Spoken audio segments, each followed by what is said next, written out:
Et l'agglomération est très sensible à cette filière aussi du nautisme, parce qu'on est à peu près dans la Mecque du nautisme ici. Il faut savoir que le transport maritime, on fait principalement du transport 80% maritime et fluvial, et qui représente 3% des émissions de gaz à effet de serre. Donc il y a du travail à faire. Il y a des métiers qui vont se créer pour l'avenir, des entreprises qui vont innover. L'association Winship, donc c'est aujourd'hui voilà, un petit groupe d'acteurs qui derrière promeut les solutions, crée du lien les uns avec les autres, crée surtout des relations avec à la fois le gouvernement, les administrations, les acteurs et diffuse de l'information la plus objectivée et à jour possible.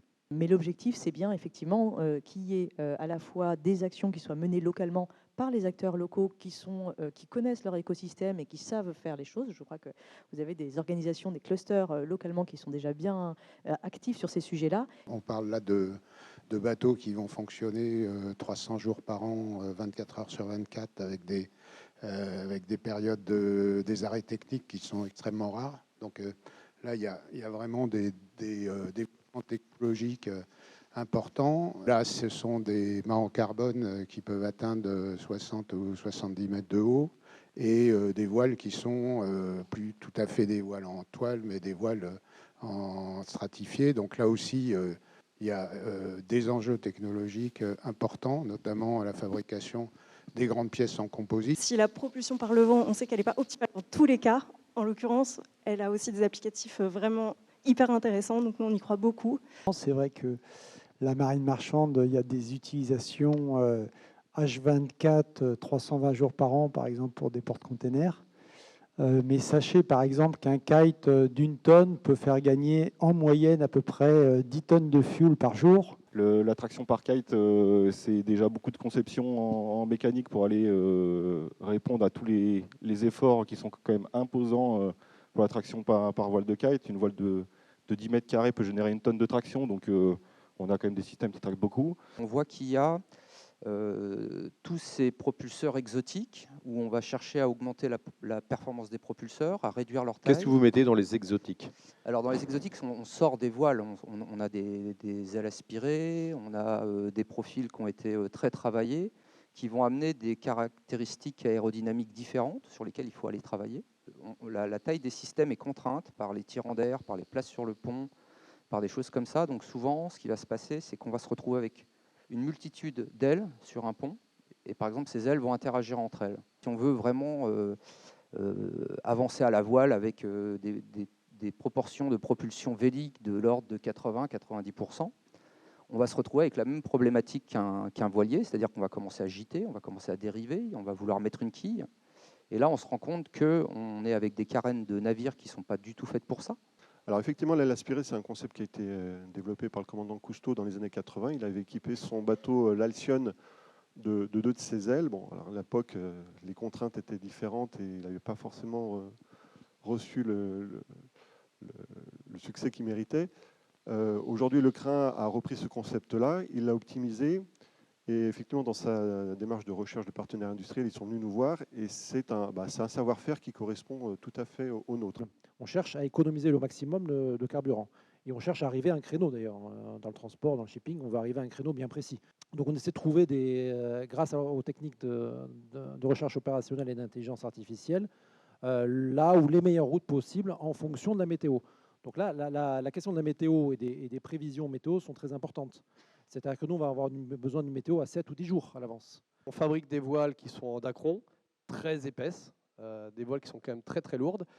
Mais là encore, on va avoir besoin de ce retour d'expérience dont on a beaucoup parlé là, pour confronter la théorie à la pratique. Si demain, les perspectives sont aussi folles que celles qui ont été évoquées tout à l'heure, bien entendu, on sera amené à construire des usines, à aménager nos outils, à faire de l'ingénierie pour penser nos voiles différemment. On a lancé une première saison 2022 de transport de passagers. Donc notre vocation, c'est vraiment de purement transporter des passagers avec des bateaux à voile sur des lignes régulières. Donc à titre d'expérience expérimentale, on a voulu réutiliser des bateaux existants à voile, des bateaux de croisière, qui sont relativement performants à la voile, mais pas du tout des bateaux de course. On est arrivé à ce résultat du trimaran parce que il offrait selon nous les meilleures performances, et notamment le trimaran, il se cache 3 clés, on va dire, très importantes derrière le trimaran.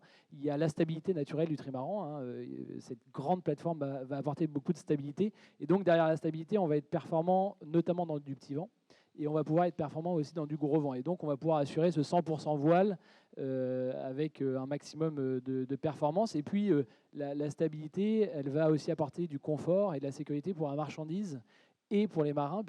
Aujourd'hui, on est en train de développer un nouvel hydrogénérateur avec un point de fonctionnement de 4 kW à 9 nœuds. Cette puissance, elle peut augmenter, elle augmente au cube de la vitesse. Donc ça veut dire qu'on peut facilement atteindre 10 kW en accélérant un tout petit peu sur le bateau. Mais surtout, ce qui est important, c'est qu'il est totalement à énergie renouvelable, c'est-à-dire qu'il va progresser à la voile, mais aussi il a un moteur électrique qui sera alimenté donc par des hydrogénérateurs, mais aussi par des panneaux solaires. Donc l'idée, c'est qu'il soit totalement autonome. Il n'y a pas de générateur d'énergie à partir d'énergie fossile à bord. Il n'y a pas non plus de pile à hydrogène. Le groupe Épicure est un groupe qui est composé de plusieurs marques, dont une marque qui s'appelle Albert Ménès, qui est une marque centenaire, et c'est une marque d'épices. Et c'est pas anodin, en fait, si je rappelle que les épices, elles étaient transportées à la voile. On va raisonner en coût de possession. Donc on va regarder notre container, il nous coûte $1200 en FOB. Et on va l'importer, il va y avoir un container 20 pieds qui va venir de Madagascar, il va nous coûter 1200. Le souci, c'est que quand vous faites une approche de coût aujourd'hui, notamment des approches qui sont intéressantes, ça va être avec Zephyr et Boré, avec Wincop, ils étaient à $5800 le container. Donc on va rentrer un petit peu plus dans le détail. Et là, en fait, vous explosez vos coûts, vous ne pouvez plus. Et le souci, c'est pas tant l'amont, c'est pas tant les entreprises. Je pense que toutes les entreprises ont envie d'y aller. C'est le consommateur. Est-ce que le consommateur est prêt? Parce que ça va se répercuter, en fait. Mais que ce soit à Bordeaux, que ce soit à Port de La Rochelle, il n'y a aucun problème. C'est-à-dire qu'on a les tirants d'eau qu'il faut, et puis ensuite, on a les infrastructures et les équipements pour pouvoir travailler sur les chargements et déchargements. Il y a plusieurs enjeux en fait, que je vois aujourd'hui à travers tout ce qu'on a entendu. C'est que déjà, il faut savoir que Bordeaux est historiquement lié au fleuve et à l'estuaire et à toute cette navigation, l'utilisation du port, etc. Et je pense que les gens aujourd'hui sont preneurs de cette histoire et de renouer un petit peu avec ce passé. Si les leaders que sont NC, Martel, Rémy Martin ne prennent pas le pas, j'aimerais bien initier ça et puis mettre une goutte d'eau dans ce que je suis capable de faire. On fait vraiment confiance aux acteurs du territoire, à la fois entreprises mais également collectivités locales. Et on est à La Rochelle ici, c'est pas par hasard, hein, il y a un gros projet. D'abord, la filière nautique est bien représentée. Et puis il y a aussi un projet de décarbonation qui s'appelle La Rochelle Territoire Zéro Carbone, qu'on est fier d'accompagner. Je crois qu'on a un gap à franchir là sur le transport maritime via La Rochelle Territoire Zéro Carbone.